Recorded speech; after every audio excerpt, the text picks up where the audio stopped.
Ready? Begin. I pledge allegiance to my flag and to the republic for which it stands, one nation, indivisible, with liberty and justice for all. If you were like me, you started every school day just like this, reciting the words of the Pledge of Allegiance, thereby declaring your unwavering devotion to the greatest country in the world, the United States of America. You probably never even thought to question the words, written within the lines of the most basic way to declare your patriotism. In fact, it never even occurred to me that the words I was saying stigmatized 16% of the population. That's over 34 million Americans living today. And what I also failed to realize was the fact that the words that I had memorized since I was old enough to speak were not even the words first penned by the Pledge's original author.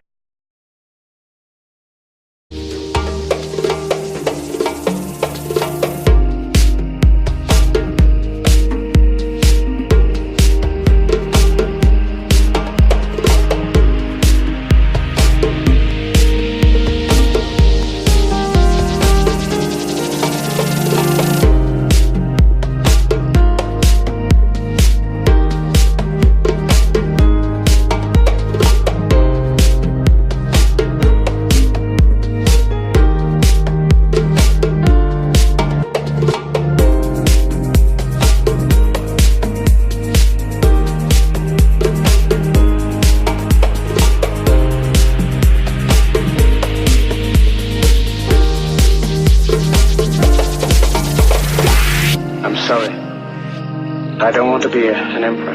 That's not my business. I don't want to rule or conquer anyone. I should like to help everyone if possible. Jew, Gentile, black man, white. We all want to help one another. Human beings are like that. We want to live by each other's happiness, not by each other's misery. We don't want to hate and despise one another. In this world there's room for everyone, and the good earth is rich and can provide for everyone. The way of life can be free and beautiful.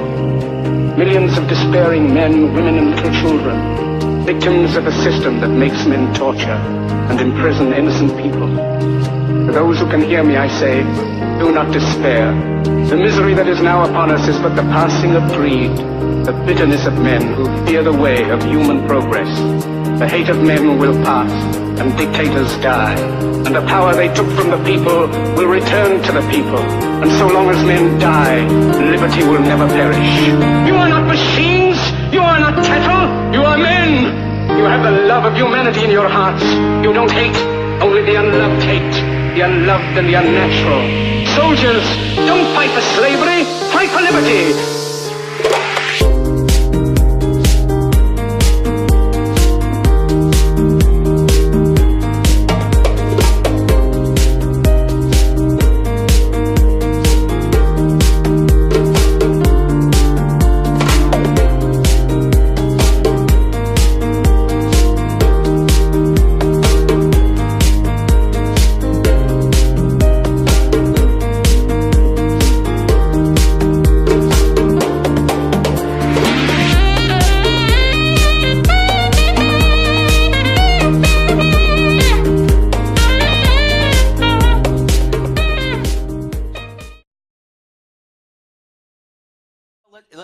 It's a pledge. It's not a prayer. It's a patriotic exercise. In a sense, it's basically saying, thanks for giving us the freedom to be an atheist.